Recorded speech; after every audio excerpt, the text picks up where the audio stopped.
2018년 한성부, 북촌 한성부, 북촌 어귀에 기와집 한 채가 있었습니다. 주인은 약방을 운영하는 의원 정 씨였지요. 정 씨에게는 두 딸이 있었습니다. 큰딸 은주와 작은딸 은채였습니다.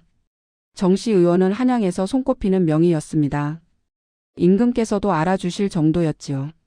하지만 아들이 없었습니다. 부인은 은채를 낳고 세상을 떠났습니다. 정 씨는 재혼하지 않았습니다. 두 딸을 혼자 키웠지요. 은주는 18이었습니다. 미모가 뛰어나고 총명했지요. 글도 잘 읽고 검은고도 탔습니다. 양반과 교수들이 모이는 자리에서 항상 중심이었습니다. 은채는 15이었습니다. 언니만큼 화려하지는 않았지만 마음씨가 곱고 손재주가 좋았습니다. 바느질을 잘했고 약재 다루는 법을 아버지께 배웠지요. 어느 봄날이었습니다. 정씨 의원이 두 딸을 불렀습니다. 은주야, 은채야. 너희에게 할 말이 있다. 두 딸이 아버지 앞에 단정히 앉았습니다. 정씨는 한참을 두 딸을 바라보았지요. 내가 나이가 들었다. 올해로 60이다. 은주가 고개를 들었습니다. 아버님 아직 정정하십니다. 정씨는 고개를 저었습니다. 아니다. 내 몸을 내가 안다. 이제 정리할 때가 됐다. 은채는 아버지를 걱정스럽게 보았습니다. 정씨가 계속 말했지요. 너희는 여자다. 시집을 가야 한다. 하지만 내가 가진 것을 그냥 둘 수는 없다. 은주의 눈빛이 달라졌습니다. 정씨는 두 딸을 번갈아 보았습니다. 지금부터 1년 동안 너희를 시험하겠다. 무엇을 시험하는지는 말하지 않겠다. 그저 평소처럼 살아라. 은채가 물었습니다. 아버님, 시험이라니요? 정씨는 대답하지 않았습니다. 그저 손을 저었지요. 1년 후에 알게 될 것이다. 가거라. 두 딸은 물러났습니다. 방을 나서며 은주가 은채에게 속삭였습니다. 아버님이 우리 중 누구를 선택하시려는 것 같아. 은채는 고개를 저었습니다. 언니, 그런 게 아니실 거예요. 은주는 웃었습니다. 하지만 그 웃음은 차갑게 느껴졌지요. 그날 밤 은주는 자기 방에서 생각에 잠겼습니다. 아버지의 약방과 재산이 얼마나 되는지 계산했지요.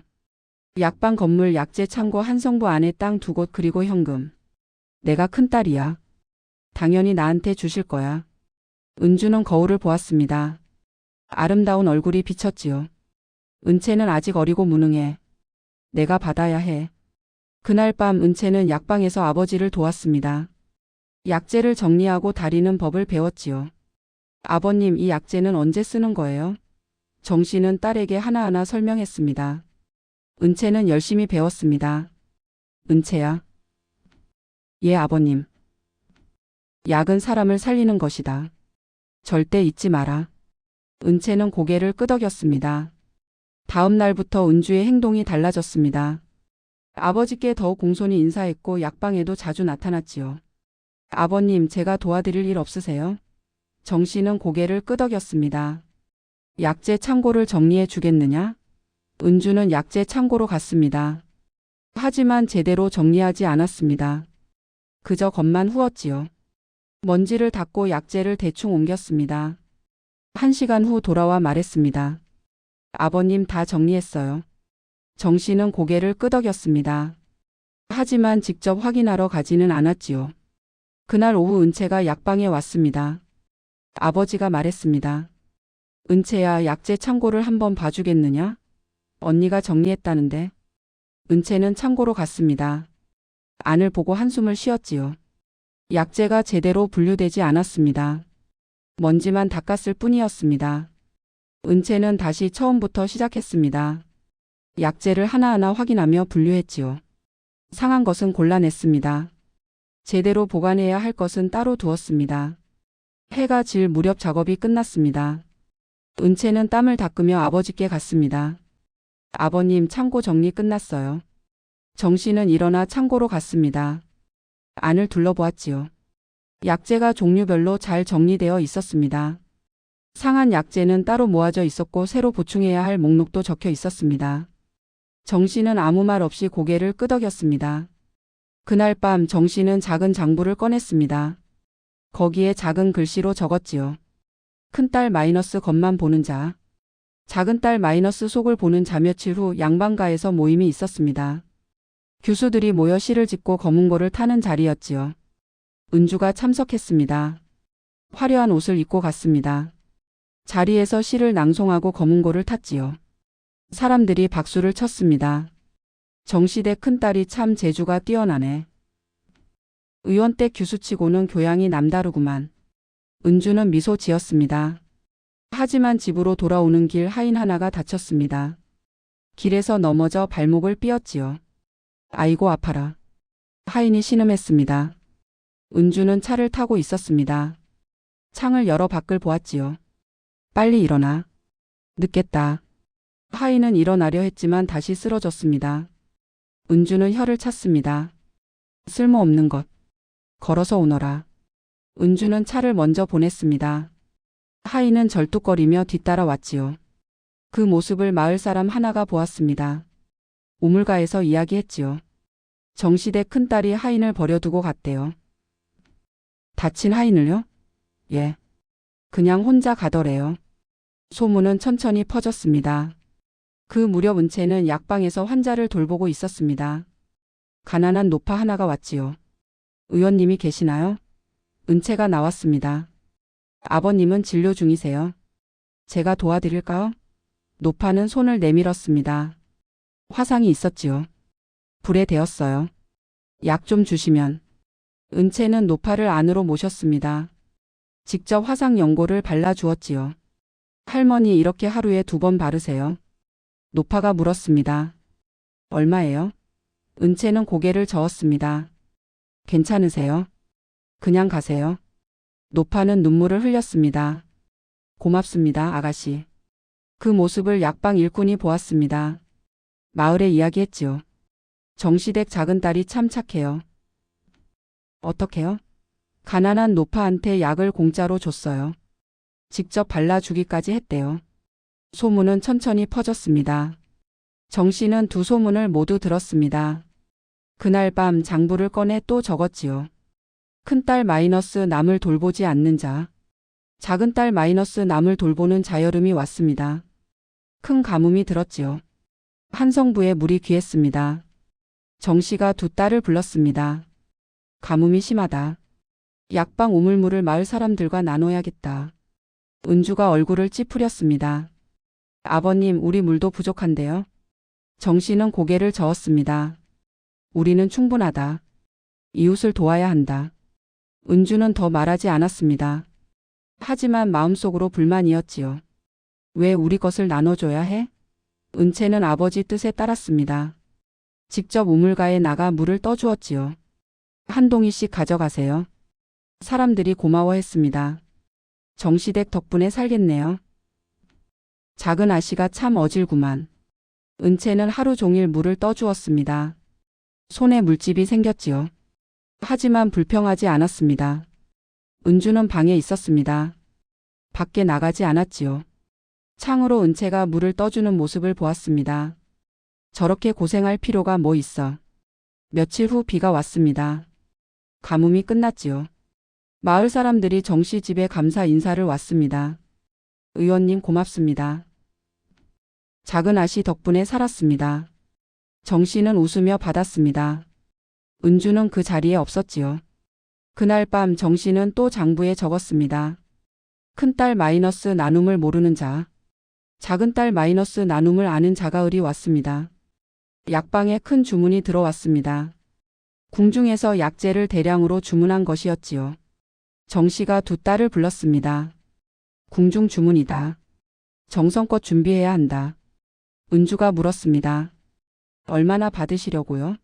정씨는 고개를 저었습니다. 돈이 중요한 게 아니다. 제대로 만드는 게 중요하다. 은주는 이해하지 못했습니다. 은채는 고개를 끄덕였지요. 약재 준비가 시작되었습니다. 은주는 빨리 끝내려 했습니다. 약재를 대충 골랐지요. 먼지만 털고 포장했습니다. 은채는 천천히 했습니다. 약재를 하나하나 확인했지요. 상한 것은 골라냈습니다. 최상품만 골랐습니다. 정씨가 두 딸의 작업을 확인했습니다. 은주의 것을 보고는 고개를 저었지요. 다시 해라. 은주는 놀랐습니다. 왜요? 제대로 안 됐다. 약재에 불순물이 섞여 있다. 은주는 마지못해 다시 했습니다. 하지만 여전히 성의가 없었지요. 은채의 것을 보고는 고개를 끄덕였습니다. 잘했다. 주문이 완성되었습니다. 궁중으로 보내졌지요. 며칠 후 내관이 왔습니다. 전하께서 크게 만족하셨습니다. 약효가 뛰어나다 하십니다. 정 씨는 고개를 숙였습니다. 황송하옵니다. 내관이 은채를 보았습니다. 이 아가씨가 만들었다 하던데 참으로 정성스럽습니다. 은채는 얼굴이 붉어졌습니다. 은주는 그 모습을 보며 질투했지요. 그날 밤 정 씨는 또 장부에 적었습니다. 큰딸 -1을 대충 하는 자, 작은딸 -1을 정성스럽게 하는 자겨울이 왔습니다. 전염병이 돌았지요. 한성부 곳곳에서 사람들이 쓰러졌습니다. 정 씨가 두 딸을 불렀습니다. 약방을 밤낮으로 열어야겠다. 환자들이 많다. 은주가 고개를 저었습니다. 아버님, 전염병이에요. 우리도 옮을 수 있어요. 정 씨는 단호했습니다. 의원의 딸로서 당연한 일이다. 은주는 더 말하지 않았습니다. 하지만 약방에 나오지 않았지요. 은채는 아버지를 도왔습니다. 밤낮으로 환자를 돌보았습니다. 약을 다리고 먹였지요. 어느 날 젊은 양반 하나가 실려왔습니다. 고열에 시달리고 있었지요. 이 환자는 중증이다. 정 씨가 말했습니다. 은채는 밤새 환자를 돌보았습니다. 이마에 찬물 수건을 올려주고 약을 먹였지요. 사흘 밤을 새웠습니다. 환자가 깨어났지요. 여기가 어디입니까? 은채가 웃으며 말했습니다. 정 씨 약방입니다. 이제 괜찮으세요? 환자는 고개를 숙였습니다. 목숨을 구해주셨습니다. 나중에 알고 보니 그 환자는 좌의정의 아들이었습니다. 좌의정이 직접 찾아왔지요. 의원님, 제 아들을 살려주셨다니 어찌 감사를 드려야 할지. 정 씨는 손을 저었습니다. 제 딸이 돌본 것입니다. 좌의정은 은채를 보았습니다. 이 아가씨가요? 참으로 훌륭하십니다. 그날 밤 정 씨는 또 장부에 적었습니다. 큰딸 위험을 피하는 자, 작은딸 위험을 마주하는 자봄이 다시 왔습니다. 1년이 거의 다 되었지요. 어느 날 정 씨가 두 딸을 불렀습니다. 1년이 됐다. 두 딸이 아버지 앞에 앉았습니다. 정 씨는 두 딸을 번갈아 보았지요. 내가 무엇을 시험했는지 아느냐? 은주가 대답했습니다. 재주를 보신 게 아닙니까? 정 씨는 고개를 저었습니다. 아니다. 은채가 물었습니다. 그럼 무엇을요? 정 씨는 천천히 말했습니다. 마음을 봤다. 정 씨는 장부를 꺼냈습니다. 펼쳐서 보여주었지요. 거기에는 1년 동안 기록한 내용이 빼곡했습니다. 큰딸은 겉만 보고 작은딸은 속을 본다. 큰딸은 남을 돌보지 않고 작은딸은 남을 돌본다. 큰딸은 나눔을 모르고 작은딸은 나눔을 안다. 큰딸은 일을 대충 하고 작은딸은 정성스럽게 한다. 큰딸은 위험을 피하고 작은딸은 위험을 마주한다. 은주는 얼굴이 하얗게 질렸습니다. 은채는 고개를 숙였지요. 정 씨가 말했습니다. 나는 너희 중 하나를 선택해야 한다. 약방을 물려줄 사람을 말이다. 은주가 고개를 들었습니다. 아버님. 정 씨는 손을 들어 막았습니다. 아직 결정하지 않았다. 마지막 시험이 남았다. 두 딸은 숨을 멈췄습니다. 내일부터 1년 더 지켜보겠다. 이번에는 조금 다른 방식으로. 정 씨는 일어났습니다. 은주는 약방 경영을 맡아라. 은채는 환자 돌보기를 계속해라. 두 딸은 고개를 숙였습니다. 1년 후에 최종 결정을 내리겠다. 그날 밤 은주는 방에서 울었습니다. 자신의 행동이 모두 기록되어 있었다는 게 충격이었지요. 은채는 약방에서 약재를 정리했습니다. 아버지의 뜻을 이해했습니다. 재산이 아니라 마음가짐이 중요하다는 것을요. 마을 사람들은 몰랐습니다. 정 씨 의원이 진짜로 무엇을 시험하고 있는지 말입니다. 하지만 한 가지는 분명했습니다. 진정한 상속은 돈이나 땅이 아니라 사람의 됨됨이라는 것을요.